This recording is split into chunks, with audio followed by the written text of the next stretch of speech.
The Tales of the Laxdale Saga is brought to you by NotaProfit.org, the place on the internet to find spiritual guidance powered by artificial intelligence. The Laxdale Saga, Part 2, Chapter Roman 14. The Murder of Hall, Ingjald's brother Ingjald, was the name of a man. He lived in Sheepisles that lie out in broad Firth. He was called Sheepisles priest. He was rich, and a mighty man of his hand. Hall was the name of his brother. He was big, and had the makings of a man in him. He was, however, a man of small means, and looked upon by most people as an unprofitable sort of man. The brothers did not usually agree very well together. Ingjald thought Hall did not shape himself after the fashion of doughty men, and Hall thought Ingjald was but little minded to lend furtherance to his affairs. There is a fishing place in Broadfirth called Bjorn Isles. These islands lie many together, and were profitable in many ways. At that time men went there a great deal for the fishing, and at all seasons there were a great many men there.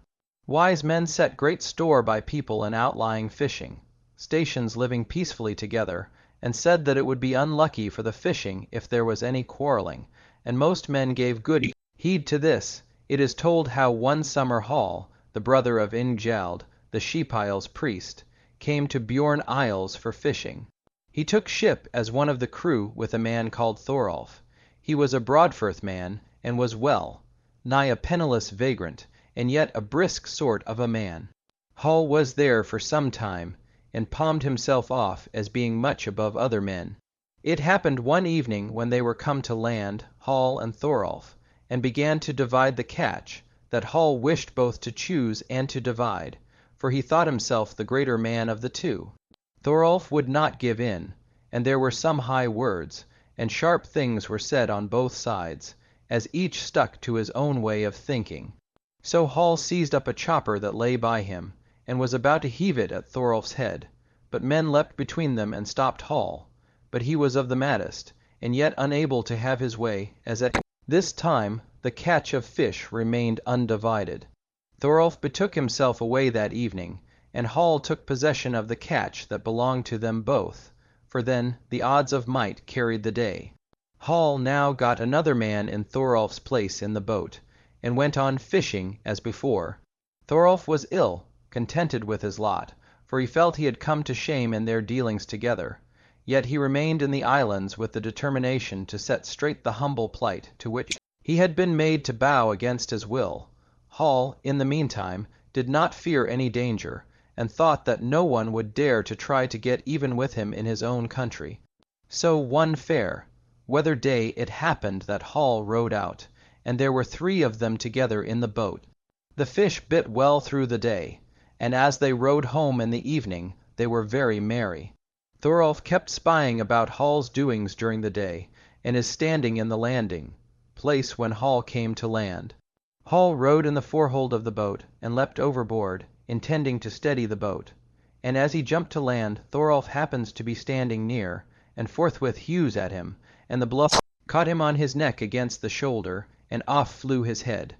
Thorolf fled away after that, and Hall's followers were all in a flurried bustle about him. The story of Hall's murder was told all over the islands, and every one thought it was indeed great news, for the man was of high birth, although he had had little good luck.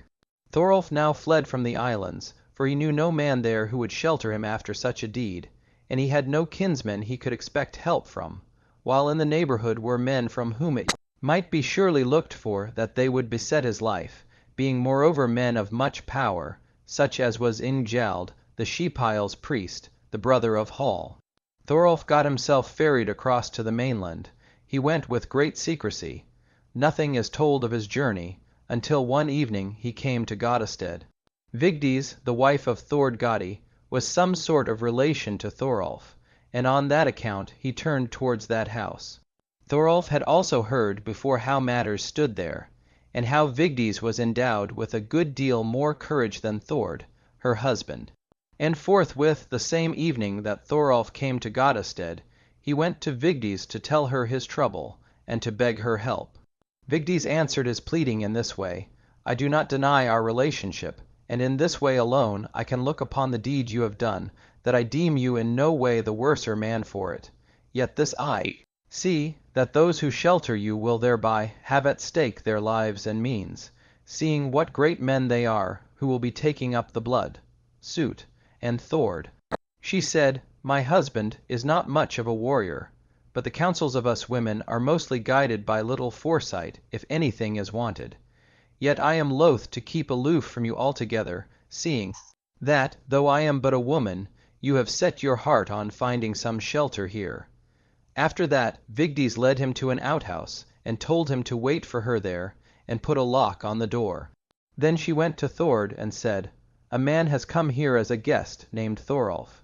He is some sort of relation of mine, and I think he will need to dwell here some long time if you will allow it. Thord said he could not away with men coming to put up at his house, but bade him rest there over the next day if he had no trouble on hand, but otherwise he should be off at his swiftest. Vigdis answered, I have offered him already to stay on, and I cannot take back my word, though he be not in even friendship with all men. After that she told Thord of the slaying of Hall, and that Thorolf who was come, there was the man who had killed him. Thord was very cross-grained at this, and said he well knew how that Ingjald would take a great deal of money from him for the sheltering that had been given him already, seeing that doors here have been locked after this man. Vigdis answered, Ingjald shall take none of your money for giving one night's shelter to Thorolf, and he shall remain here all this winter through. Thord said, In this manner you can checkmate me most thoroughly, but it is against my wish that a man of such evil luck should stay here. Still Thorolf stayed there all the winter. Ingjald, who had to take up the blood, suit for his brother, heard this, and so arrayed him for a journey into the dales at the end of the winter, and ran out a ferry of his whereon they went 12. Together they sailed from the west with a sharp northwest wind, and landed in Salmon river mouth in the evening. They put up their ferry boat, and came to Goddistead in the evening, arriving there not unawares, and were cheerfully welcomed. Ingjald took Thord aside for a talk with him, and told him his errand, and said he had heard of Thorolf, the slayer of his brother, being there. Thord said there was no truth in that. Ingjald bade him not to deny it. Let us rather come to a bargain together. You give up the man, and put me to no toil in the matter of getting at him. I have 3 marks of silver that you shall have, and I will overlook the offences you have brought on your hands for the shelter given to Thorolf. Thord thought the money fair, and had now a promise of acquittal of the offences for which he had hitherto most dreaded, and for which he would have to abide sore loss of money. So he said, I shall no doubt hear people speak ill of me for this, none the less this will have to be our bargain. They slept until it wore towards the latter end of the night, when it lacked an hour of day. Chapter Roman 15. Thorolf's escape with Asgaut, the thrall Ingjald and his men got up and dressed. Vigdis asked Thord what his talk with Ingjald had been about the evening before. Thord said they had talked about many things, amongst others how the place was to be ransacked, and how they should be clear of the case if Thorolf was not found there. So I let Asgaut, my thrall, take the man away. Vigdis said she had no fondness for lies, and said she should be very loath to have Ingjald sniffing about her house, but bade him, however, do as he liked. After that Ingjald ransacked the place, and did not hit upon the man there. At that moment Asgaut came back, and Vigdis asked him where he had parted with Thorolf. Asgaut replied, I took him to our sheaf houses, as Thord told me to. Vigdis replied, Can anything be more exactly in Ingjald's way as he returns to his ship? Nor shall any risk be run, lest they should have made this plan up between them last night. I wish you to go at once and take him away as soon as possible. You shall take him to Sheepfell to Thorolf, and if you do as I tell you, you shall get something for it. I will give you your freedom and money, that you may go where you will. Asgaut agreed to this, and went to the sheaf house to find Thorolf, and bade him get ready to go at once. At this time Ingjald rode out of Goddistead, for he was now anxious to get his money's worth. As he was come down from the farmstead into the plain, he saw 2 men coming to meet him. They were Thorolf and Asgaut. This was early in the morning, and there was yet but little daylight.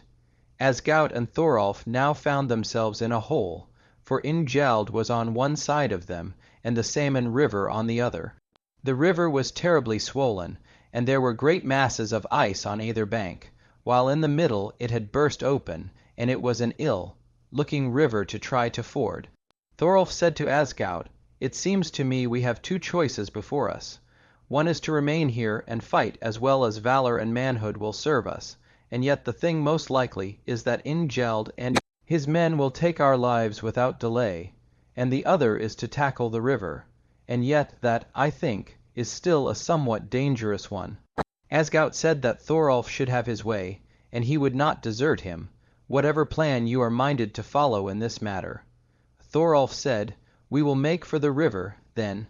And so they did, and arrayed themselves as light as possible. After this they got over the main ice, and plunged into the water. And because the men were brave, and fate had ordained them longer lives, they got across the river, and upon the ice on the other side. Directly after they had got across, Ingjald with his followers came to the spot opposite to them, on the other side of the river. Ingjald spoke out, and said to his companions, "What plan shall we follow now? Shall we tackle the river or not?" They said he should choose, and they would rely on his foresight, though they thought the river looked impassable. Ingjald said that so it was, and we will turn away from the river. And when Thorolf and Asgaut saw that Ingjald had made up his mind not to cross the river, they first wring their clothes, and then make ready to go on. They went on all that day, and came in the evening to Sheepfell.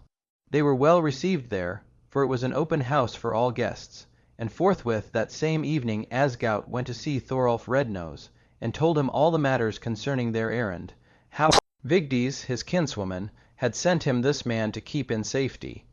Asgaut also told him all that had happened between Ingjald and Thord Godi. Therewithal he took forth the tokens Vigdis had sent. Thorolf replied thus, "I cannot doubt these tokens. I shall indeed take this man in at her request. I think, too, that Vigdis has dealt most bravely with this matter, and it is a great pity that such a woman should have so feeble a husband, and you, Asgaut, shall dwell here as long as you like." Asgaut said he would tarry there for no length of time. Thorolf now takes unto him his namesake, and made him one of his followers, and Asgaut and they parted good friends, and he went on his homeward journey. And now to tell of Ingjald. He turned back to Goddistead when he and Thorolf parted. By that time men had come there from the nearest farmsteads at the summons of Vigdis, and no fewer than 20 men had gathered there already. But when Ingjald and his men came to the place, he called Thord to him. "You have dealt in a most cowardly way with me, Thord," says he, "for I take it to be the truth that you have got the man off." Thord said this had not happened with his knowledge, and now all the plotting that had been between Ingjald and Thord came out. Ingjald now claimed to have back his money that he had given to Thord. Vigdis was standing near during this talk, and said it had fared with them as was meet, and prayed Thord by no means to hold back this money, "For you, Thord," she said, "have got this money in a most cowardly way." Thord said she must needs have her will herein. After that Vigdis went inside, and to a chest that belonged to Thord, and found at the bottom a large purse. She took out the purse, and went outside with it up to where Ingjald was, and bade him take the money. Ingjald's brow cleared at that, and he stretched out his hand to take the purse. Vigdis raised the purse, and struck him on the nose with it, so that forthwith blood fell on the earth. Therewith she overwhelmed him with mocking words, ending by telling him that henceforth he should never have the money, and bidding him go his way. Ingjald saw that his best choice was to be off, and the sooner the better, which indeed he did, nor stopped in his journey until he got home, and was mightily ill at ease over his travel. Chapter Romans 16. Thord becomes Olaf's foster father, A.D. 945. About this time Asgaut came home. Vigdis greeted him, and asked him what sort of reception they had had at Sheepfell. He gave a good account of it, and told her the words wherewith Thorolf had spoken out his mind. She was very pleased at that. And you, Asgaut, she said, have done your part well and faithfully, and you shall now know speedily what wages you have worked for. I give you your freedom, so that from this day forth you shall bear the title of a freeman. Therewith you shall take the money that Thord took as the price for the head of Thorolf, my kinsman. And now that money will be better bestowed. Asgaut thanked her for her gift with fair words. The next summer Asgaut took a berth in day, meal, Ness and the ship put to sea, and they came in for heavy gales, but not a long sea voyage, and made Norway. After that Asgaut went to Denmark and settled there, and was thought a valiant and true man, and herewith comes to an end the tale of him. But after the plot Thord Godi had made up with Ingjald, the Sheepisles priest, when they made up their minds to compass the death of Thorolf, Vigdis' kinsman, she returned that deed with hatred, and divorced herself from Thord Godi, and went to her kinsfolk, and told them the tale. Thord Yeller was not pleased at this, yet matters went off quietly. Vigdis did not take away with her from Goddistead any more goods than her own heirlooms. The men of Vam let it out that they meant to have for themselves half of the wealth that Thord was possessed of. And on hearing this, he becomes exceeding faint-hearted, and rides forthwith to see Hoskald to tell him of his troubles. Hoskald said, Times have been that you have been terror-struck, though not having with such overwhelming odds to deal. Then Thord offered Hoskald money for his help, and said he would not look at the matter with a niggard's eye. Hoskald said, This is clear, that you will not by peaceful consent allow any man to have the enjoyment of your wealth. Answers Thord, No, not quite that though, for I fain would that you should take over all my goods. That being settled, I will ask to foster your son Olaf, and leave him all my wealth after my days are done, for I have no heir here in this land, and I think my means would be better bestowed then, than that the kinsman of Vigdis should grab it. To this Hoskald agreed, and had it bound by witnesses. This Melkorka took heavily, deeming the fostering too low.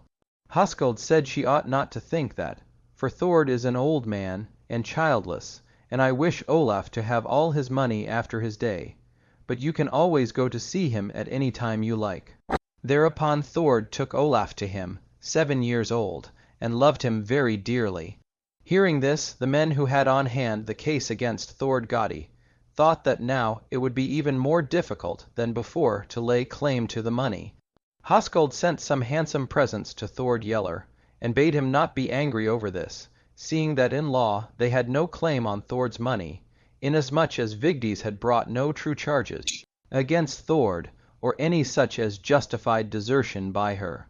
Moreover, Thord was no worse a man for casting about for counsel to rid himself of a man that had been thrust upon his means, and was as beset with guilt as a juniper bush is with prickles. But when these words came to Thord from Hoskald, and with them large gifts of money, then Thord allowed himself to be pacified, and said he thought the money was well placed that Hoskald looked after, and took the gifts, and all was quiet after that, but their friendship was rather less warm than formerly. Olaf grew up with Thord, and became a great man and strong. He was so handsome that his equal was not to be found, and when he was 12 years old he rode to the Thing meeting, and men in other country sides looked upon it as a great errand to go, and to wonder at the splendid way he was made, in keeping here with was the manner of Olaf's war, gear and raiment, and therefore he was easily distinguished from all other men. Thord got on much better after Olaf came to live with him. Hoskald gave Olaf a nickname, and called him Peacock, and the name stuck to him. Chapter Roman 17, about Viga H. Rapp's ghost A.D. 950, the tale is told of H. Rapp, that he became most violent in his behavior, and did his neighbors such harm that they could hardly hold their own against him. But from the time that Olaf grew up, Rapp got no hold of Thord. Rapp had the same temper, but his powers waned, in that old age was fast coming upon him, so that he had to lie in bed. Rapp called Vigdis his wife to him, and said, I have never been of ailing health in life, said he, and it is therefore most likely that this illness will put an end to our life together. Now, when I am dead, I wish my grave to be dug in the doorway of my fire hall, and that I be put thereinto, standing there in the doorway. Then I shall be able to keep a more searching eye on my dwelling. After that Hrap died, and all was done as he said, for Vigdis did not dare do otherwise. And as evil as he had been to deal with in his life, just so he was by a great deal more when he was dead, for he walked again a great deal after he was dead. People said that he killed most of his servants in his ghostly appearances. He caused a great deal of trouble to those who lived near, and the house of Hrapstead became deserted. Vigdis, Hrap's wife, betook herself west to Thorstein Swart, her brother. He took her and her goods in. And now things went as before, in that men went to find Asgaut, and told him all the troubles that Hrap was doing to them, and asked him to do something to put an end to this. Asgaut said this should be done, and he went with some men to Hrapstead, and has Hrap dug up, and taken away to a place near to which cattle were least likely to roam or men to go about. After that Hrap's walkings again abated somewhat. Sumarlid, Hrap's son, inherited all Hrap's wealth, which was both great and goodly. Sumarlid set up household at Hrapstead the next spring, but after he had kept house there for a little time he was seized of frenzy, and died shortly afterwards. Now it was the turn of his mother, Vigdis, to take there alone all this wealth, but as she would not go to the estate of Hrapstead, Thorstein Swart took all the wealth to himself to take care of. Thorstein was by then rather old, though still one of the most healthy and hearty of men. Chapter Roman 18. Of the drowning of Thorstein Swart at that time there rose to honor among men in Thornus, the kinsman of Thorstein, named Bork the Stout, and his brother, Thorgrim. It was soon found out how these brothers would fain be the greatest men there, and were most highly accounted of. And when Thorstein found that out, he would not elbow them aside, and so made it known to people that he wished to change his abode, and take his household to Hrapstead in Salmon, river, dale. Thorstein Swart got ready to start after the spring thing, but his cattle were driven round along the shore. Thorstein got on board a boat and took 12 men with him, and Thorarin his son-in, Law and Osk, Thorstein's daughter, and Hild, her daughter, who was 3 years old, went with them too. Thorstein fell in with a high southwesterly gale, and they sailed up towards the roosts, and into that roost which is called Colt, Chest Roost, which is the biggest of the currents in Broadfirth. They made little way sailing, chiefly because the tide was ebbing, and the wind was not favourable, the weather being squally, with high wind when the squalls broke over, but with little wind between whiles. Thorstein steered, and had the braces of the sail round his shoulders, because the boat was blocked up with goods, chiefly piled up chests, and the cargo was heaped up very high. But land was near about, while on the boat there was but little way, because of the raging current against them. Then they sailed on to a hidden rock, but were not wrecked. Thorstein bade them let down the sail as quickly as possible, and take punt poles to push off the ship. This shift was tried to no avail, because on either board the sea was so deep that the poles struck no bottom. So they were obliged to wait for the incoming tide, and now the water ebbs away under the ship. Throughout the day they saw a seal in the current larger by much than any others, and through the day it would be swimming round about the ship, with flappers none of the shortest, and to all of them it seemed that in him there were human eyes. Thorstein bade them shoot the seal, and they tried, but it came to naught. Now the tide rose, and just as the ship was getting afloat there broke upon them a violent squall, and the boat heeled over, and every one on board the boat was drowned, save one man named Gudmund, who drifted ashore with some timber. The place where he was washed up was afterwards called Gudmund's Isles. Gudrid, whom Thorkel Treffel had for wife, was entitled to the inheritance left by Thorstein, her father. These tidings spread far and near of the drowning of Thorstein Swart, and the men who were lost there. Thorkel sent straightway for the man Gudmund, who had been washed ashore, and when he came and met Thorkel struck a bargain with him, to the end that he should tell the story of loss of lives even as he, Thorkel, was going to dictate it to him. Gudmund agreed. Thorkel now asked him to tell the story of this mishap in the hearing of a good many people. Then Gudmund spake on this wise: Thorstein was drowned first, and then his son-in-law Thorarin. So that then it was the turn of Hild to come in for the money, as she was the daughter of Thorarin. Then he said the maiden was drowned, because the next in inheritance to her was Osk, her mother, and she lost her life the last of them, so that all the money thus came to Thorkel Treffel, in that his wife Gudrid must take inheritance after her sister. Now this tale is spread abroad by Thorkel and his men, but Gudmund ere this had told the tale in somewhat another way. Now the kinsmen of Thorarin misdoubted this tale somewhat, and said they would not believe it unproved, and claimed one half of the heritage against Thorkel. But Thorkel maintained it belonged to him alone, and bade that ordeal should be taken on the matter, according to their custom. This was the ordeal at that time, that men had to pass under earth chain, which was a slip of sward cut loose from the soil, but both ends thereof were left adhering to the earth, and the man who should go through with the ordeal should walk thereunder. Thorkel Treffel now had some misgivings himself as to whether the deaths of the people had indeed taken place, as he and Gudmund had said the second time. Heathen men deemed that on them rested no less responsibility when ceremonies of this kind had to be gone through than Christian men do when ordeals are decreed. He who passed under earth chain cleared himself if the sword slip did not fall down upon him. Thorkel made an arrangement with two men that they should feign quarreling over something or another, and be close to the spot when the ordeal was being gone through with, and touch the sword slip so unmistakably that all men might see that it was they who knocked it down. After this comes forward he who was to go through with the ordeal, and at the nick of time when he had got under the earth chain. These men who had been put up to it fall on each other with weapons meeting close to the arch of the sword slip, and lie there fallen, and down tumbles the earth chain, as was likely enough. Then men rush up between them and part them, which was easy enough, for they fought with no mind to do any harm.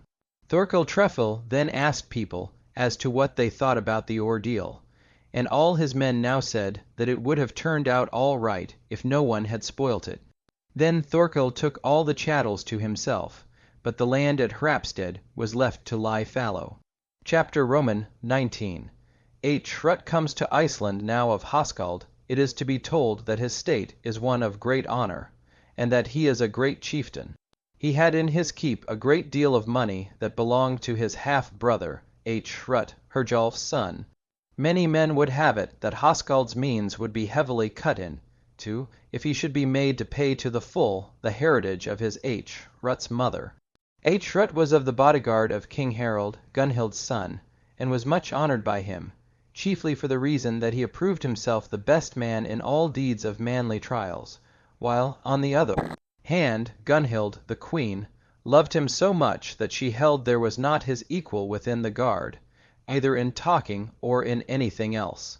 Even when men were compared, and noblemen therein were pointed to, all men easily saw that Gunhild thought that at the bottom there must be sheer thoughtlessness, or else envy, if any man was said to be Hrut's equal.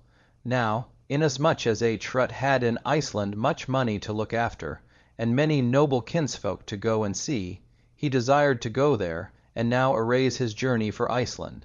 The king gave him a ship at parting, and said he had proved a brave man and true. Gunhild saw Hrut off to his ship, and said, Not in a hushed voice shall this be spoken, that I have proved you to be a most noble man, in that you have prowess equal to the best man here in this land, but are in wits a long way before them. Then she gave him a gold ring, and bade him farewell, whereupon she drew her mantle over her head, and went swiftly home. Hrut went on board his ship, and put to sea. He had a good breeze, and came to Broadfirth. He sailed up the bay, up to the island, and steering in through Broadsound, he landed at Combness, where he put his gangways to land.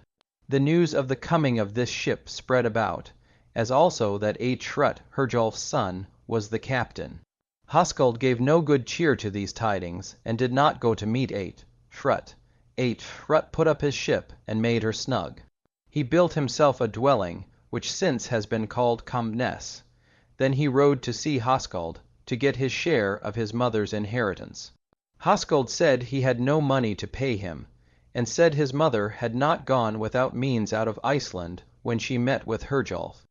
Trut liked this very ill, but rode away, and there the matter rested. All Trut's kinsfolk, excepting Hoscald, did honor to Trut. Trut now lived 3 winters at Combness, and was always demanding the money from Hoscald at the Thing meetings and other law gatherings, and he spoke well on the matter. And most men held that Trut had right on his side. Hoscald said that Thorgerd had not married Herjolf by his counsel, and that he was her lawful guardian, and there the matter dropped. That same autumn Hoscald went to a feast at Thord Goddi's, and hearing that, Trut rode with 12 men to Hoscaldstead, and took away 20 oxen, leaving as many behind. Then he sent some men to Hoscald, telling them where he might search for the cattle. Hoscald's house carles sprang forthwith up, and seized their weapons, and words were sent to the nearest neighbours for help, so that they were a party of 15 together, and they rode each one as fast as they possibly could.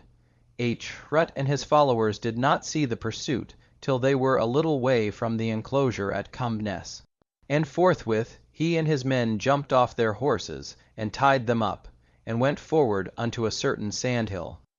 Trut said that there they would make a stand, and added that though the money claim against Hoscald sped slowly, never should that be said that he had run away before his thralls.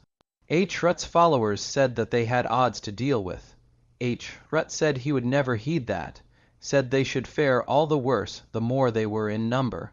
The men of Salmon, River, Dale now jumped off their horses, and got ready to fight. Trut bade his men not trouble themselves about the odds, and goes for them at a rush. Trut had a helmet on his head, a drawn sword in one hand, and a shield in the other. He was of all men the most skilled at arms. Trut was then so wild that few could keep up with him. Both sides fought briskly for a while, but the men of Salmon, River, Dale very soon found that in Trut they had to deal with one for whom they were no match, for now he slew 2 men at every onslaught. After that the men of Salmon, River, Dale begged for peace. Trut replied that they should surely have peace. All the house carles of Hoscald who were yet alive were wounded, and 4 were killed. Trut then went home, being somewhat wounded himself, but his followers only slightly or not at all, for he had been the foremost in the fight. The place has since been called Fight, Dale where they fought. After that Trut had the cattle killed. Now it must be told how Hoscald got men together in a hurry when he heard of the robbery, and rode home. Much at the same time as he arrived his house, carles came home too, and told how their journey had gone anything but smoothly. Hoscald was wild with wrath at this, and said he meant to take at Trut's hand no robbery or loss of lives again, and gathered to him men all that day. Then Bjorn, his wife, went and talked to him, and asked him what he had made his mind up to. He said, "It is but little I have made up my mind to, but I fain would that men should oftener talk of something else than the slaying of my house carles." Bjorn answered, "You are after a fearful deed if you mean to kill such a man as your brother, seeing that some men will have it that it would not have been without cause if Trut had seized these goods even before this, and now he has shown that, taking after the race he comes from, he means no longer to be an outcast, kept from what is his own. Now, surely he cannot have made up his mind to try his strength with you till he knew that he might hope for some backing up from the more powerful among men, for indeed I am told that messages have been passing in quiet between Trut and Thord Yeller, and to me, at least, such matters seem worthy of heed being paid to them. No doubt Thord will be glad to back up matters of this kind, seeing how clear are the bearings of the case. Moreover, you know, Hoscald, that since the quarrel between Thord Godi and Vigdis, there has not been the same fond friendship between you and Thord Yeller as before, although by means of gifts you staved off the enmity of him and his kinsmen in the beginning. I also think, Hoscald," she said, "that in that matter, much to the trial of their temper, they feel they have come off worst at the hands of yourself and your son, Olaf.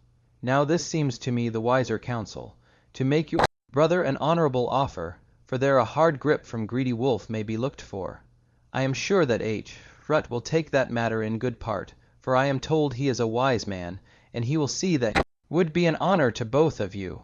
Hoscald quieted down greatly at Bjorn's speech, and thought this was likely to be true. Then men went between them who were friends of both sides, bearing words of peace from Hoscald to Hrut.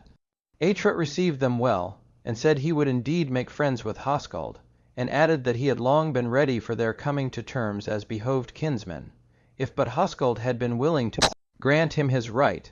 Hrut also said he was ready to do honor to Hoscald for what he on his side had misdone.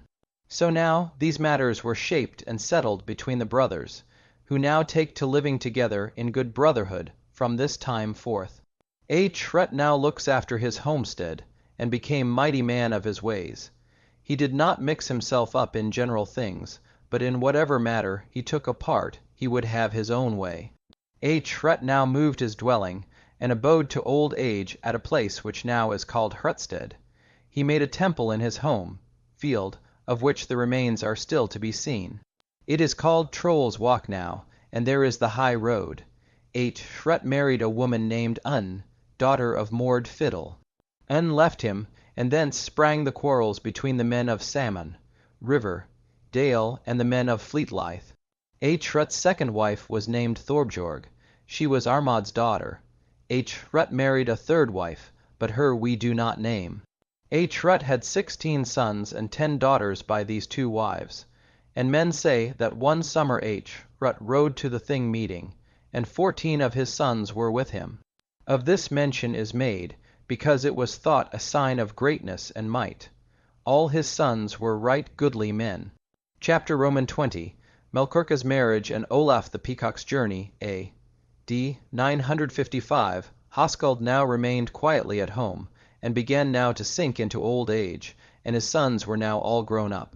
Thorlake set up a household of his own, at a place called Combness, and Hoscald handed over to him his portion. After that he married a woman named Gjaflog, daughter of Arnbjorn, son of Sleatu Bjorn, and Thorlog, the daughter of Thord of Headland. It was a noble match, Gjaflog being a very beautiful and high-minded woman. Thorlake was not an easy man to get on with, but was most warlike. There was not much friendship between the kinsmen Hrut and Thorlake. Bard Hoscald's son stayed at home with his father, looked after the household affairs no less than Hoscald himself. The daughters of Hoscald do not have much to do with this story, yet men are known who are descended from them. Olaf, Hoscald's son, was now grown up, and was the handsomest of all men that people ever set eyes on. He arrayed himself always well, both as to clothes and weapons. Melkorka, Olaf's mother, lived at Melkorkastead, as has been told before. Hoscald looked less after Melkorka's household ways than he used to do, saying that that matter concerned Olaf, her son. Olaf said he would give her such help as he had to offer her. Melkorka thought Hoscald had done shamefully by her, and makes up her mind to do something to him at which he should not be overpleased. Thorbjorn Escaar, Jup had chiefly had on hand the care of Melkorka's household affairs. He had made her an offer of marriage, after she had been an householder for but a little while, but Melkorka refused him flatly. There was a ship up by Bor, Dare in Ramfirth, and Orn was the name of the captain. He was one of the bodyguard of King Harald, Gunhild's son. Melkorka spoke to Olaf her son, and said that she wished he should journey abroad to find his noble relations, for I have told the truth that Micjartan is really my father, and he is king of Irish, and it would be easy for you betake you on board the ship that is now at Bor, Dare. Olaf said, I have spoken about it to my father, but he seemed to want to have but little to do with it, and as to the manner of my father's money affairs, it so happens that his wealth is more in land or cattle than in stores of Icelandic market goods. Melkorka said, I cannot bear your being called the son of a slave, woman any longer, and if it stands in the way of the journey, that you think you have not enough money, then I would rather go to the length even of marrying Thorbjorn, If then you should be more willing than before to betake yourself to the journey. For I think he will be willing to hand out to you as much wares as you think you may need, if I give my consent to his marrying me. Above all I look to this, that then Asgaut will like two things mightily ill when he comes to hear of them, namely, that you have gone out of the land, and that I am married. Olaf bade his mother follow her own counsel. After that Olaf talked to Thorbjorn as to how he wished to borrow wares of him, and a great deal thereof. Thorbjorn answered, I will do it on one condition, and that is that I shall marry Melkorka for them. It seems to me, you will be as welcome to my money as to that which you have in your keep. Olaf said that this should then be settled, whereupon they talked between them of such matters as seemed needful, but all these things they agreed should be kept quiet. Asgaut wished Olaf to ride with him to the Thing. Olaf said he could not do that on account of household affairs, as he also wanted to fence off a grazing paddock for lambs by Salmon River. Asgaut was very pleased that he should busy himself with the homestead. Then Asgaut rode to the Thing, but at Lambstead a wedding feast was arrayed, and Olaf settled the agreement alone. Olaf took out of the undivided estate 300 ells worth of wares, and should pay no money for them. One bard, Asgaut's son, was at the wedding, and was a party with them to all these doings. When the feast was ended, Olaf rode off to the ship, and found Orn the captain, and took berth with him. Before Olaf and Melkorka parted, she gave him a great gold finger ring, and said, This gift my father gave me for a teething gift, and I know he will recognize it when he sees it. She also put into his hands a knife and a belt, and bade him give them to her nurse. I am sure she will not doubt these tokens. And still further Melkorka spake, I have fitted you out from home as best I know how, and taught you to speak Irish, so that it will make no difference to you where you are brought to shore in Ireland. After that they parted. There arose forthwith a fair wind, when Olaf got on board, and they sailed straightway out to sea.